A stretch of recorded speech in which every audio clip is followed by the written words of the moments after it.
Hey everybody, Lori Lowe here, and welcome to this episode of The Sacred Binge.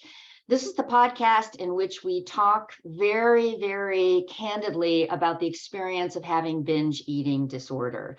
We talk about the science of it, the cultural and social difficulties of having that disorder, and the marvelous opportunity that this disorder offers us to find a sacred place between binging or restricting or dieting and overeating, and this sacred, peaceful place where we get to be authentically ourselves. So we are charging forward to the end of 2022 here, and there's something about this time of year that is so odd. On the one hand, it's supposed to be this delightful, relaxing holiday vacation kind of time of the year. Often it's anticlimactic, and often the buildup doesn't match the payoff. There's lots of things in life like that, by the way. But the point I wanted to make is that very often this is also a time of year where people say, you know what, this is when I'm going to lose that blah, blah, X number of pounds. You fill in the blank. This is when I'm going to do this. This is when I'm going to just become that beautiful, fit person that I was meant to be, so I can then go forward and live an awesome life with no problems. So obviously I'm being sarcastic about that. There's nothing about losing weight that solves any problems or promises us any kind of a joyful, authentic life. So online, I've been seeing all of these commercials for and on television, commercial weight loss programs. So, these are the ones that start with the premise of you must want to lose weight. You must want to get ready for bikini body at some point. And if you have an eating disorder, this is such bad news. This is fundamentally the exact opposite that you should be looking at in terms of really finding a lasting, safe, and secure place if you have an eating disorder. Dieting is the thing that creates weight gain. It's the thing that stirs up disorder, and it is not what you should be looking at. And frankly, in my opinion, it's not what the commercial weight loss program should be pushing on you right now.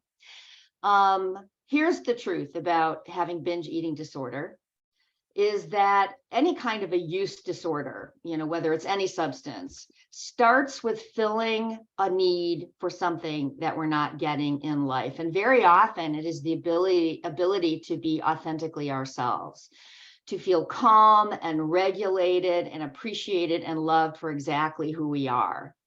And think about kind of the emotional and spiritual starvation that occurs when we are just constantly feeling like we don't deserve any of that. As a matter of fact, I don't use the word starvation lightly.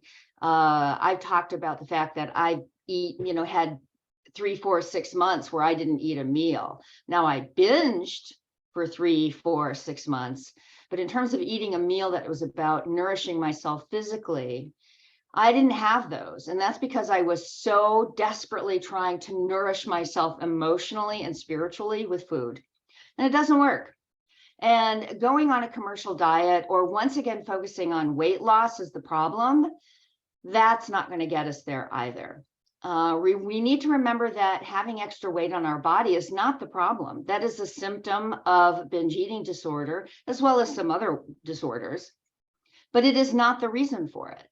And so our job is to stop that roller coaster of binging and restricting, of overeating and constantly dieting to make up for it in terms of weight gain, and instead find that very peaceful place between those two extremes and be authentically ourselves.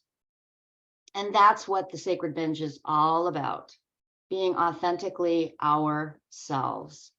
So, and not being ashamed of that. So as you go out into 2023 and you think about what you want this year to be for you, don't make it about finally achieving some kind of physical perfection. Make it about achieving authenticity about who you really are right now, as you stand in whatever shape you're in, whatever size you are, whatever place you are at in your life right now, and say, this is who I am right now. and not be ashamed of that. Make 2023 a year of shame-free days because you deserve it. We all deserve to not have shame around what we look like or what we have done in the past to try to soothe ourselves when we weren't loved, appreciated, and allowed to be our authentic selves. So I'm wishing you marvelous blessings for 2023. I'm wishing you as many shame-free days as you can crowd into 1 year, shame-free moments, shame-free seconds, if that's what it takes, to be able to understand that your salvation and that wonderful, wonderful experience that you want to have is about that beautiful sacred place, that peaceful place between binging and dieting. Until then, have an awesome new year, and I will see you in 2023.